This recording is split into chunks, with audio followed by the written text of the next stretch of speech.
నా ప్రియులారా, పరిశుద్ధ గ్రంథంలో నుంచి ఇంకొక మాట ఎత్తి చూపించాలని నేను ఆశపడుతున్నాను. 10 మంది కుష్ఠరోగులు యేసుక్రీస్తు దగ్గరికి వెళ్ళారు. అయ్యా, ఈ యొక్క కుష్ఠ వ్యాధితో మేము చాలా దినాలుగా బాధపడుతున్నాం. మమ్మల్ని ఈ యొక్క సమాజం వెలివేస్తుందయ్యా. ఎవరు మా దగ్గరికి రావట్లేదు ప్రభువా. మమ్మల్ని ఎవరు ప్రేమించట్లేదయ్యా. మా దగ్గరకు వస్తే దుర్వాసన అని చెప్పేసి మమ్మల్ని అపహేళన చేస్తున్నారయ్యా. మమ్మల్ని చూస్తే నవ్వుతున్నారయ్యా. ఒకవేళ మేము దగ్గరికి వెళ్ళాలన్నా కూడా కుదరట్లేదు ప్రభువా అని చెప్పి వేదనతో కన్నీరు మున్నీర యేసుక్రీస్తు వారికి కాడిపోతే యేసుక్రీస్తు వారు ఆ ఒక్క కనికరం కలిగిన దేవుడు ఏం చేశారో తెలుసా? రండండ్రా, మీరు యేసుక్రీస్తు నామం పేరుతో శుద్ధులు కండి.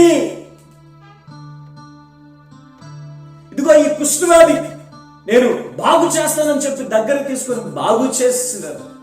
బాగు చేస్తే నా ప్రియులారా, బాగు చేసిన తర్వాత మీరు దేవాలయంలోనికి వెళ్ళి కృతజ్ఞతాస్తుతులు యాజకుని కనపరుచుకుంటారా, దేవునికి స్తుతులు చెల్లించాలి అని చెప్తే 10 మంది వచ్చి బాగయ్యారు. కానీ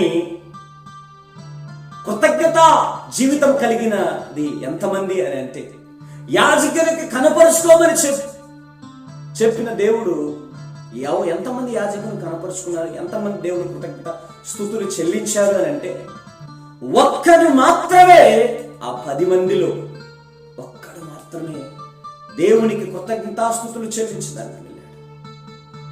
నా ప్రియులారా, ఆ దగ్గరకు వచ్చిన ఆ ఒక్కని పట్టుకొని ప్రభువారు అడుగుతున్నారు, రేనన్నా, నా దగ్గరికి వేదనతో కన్నీరు మున్నీరై వచ్చినప్పుడు నేను బాగు చేసినంత మందిని 10 మందిని కదా, మరి ఒక్కడే వచ్చావేంట్రా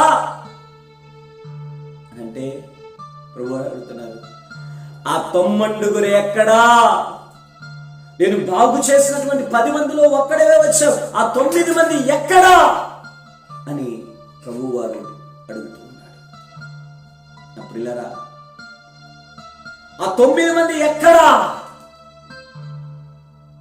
అంటే, ఈ 9 మంది, ఈ 9 కృతజ్ఞత బ్రతుకు లేని వారు, కృతజ్ఞత జీవితం కలిగిన వారు కాదు. ఈ 9 మంది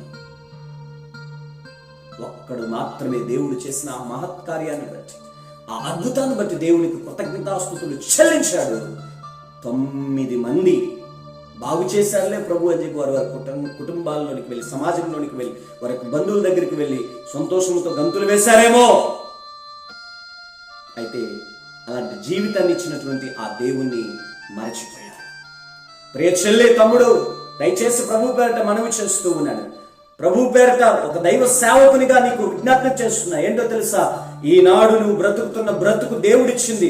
దానికి కృతజ్ఞత కలిగి దేవునికి కృతజ్ఞతాస్తుతులు చెల్లించే ఒక జీవితం కలిగి ఉండమని ప్రభు పేరట మనవి చేస్తూ ఉన్నాను.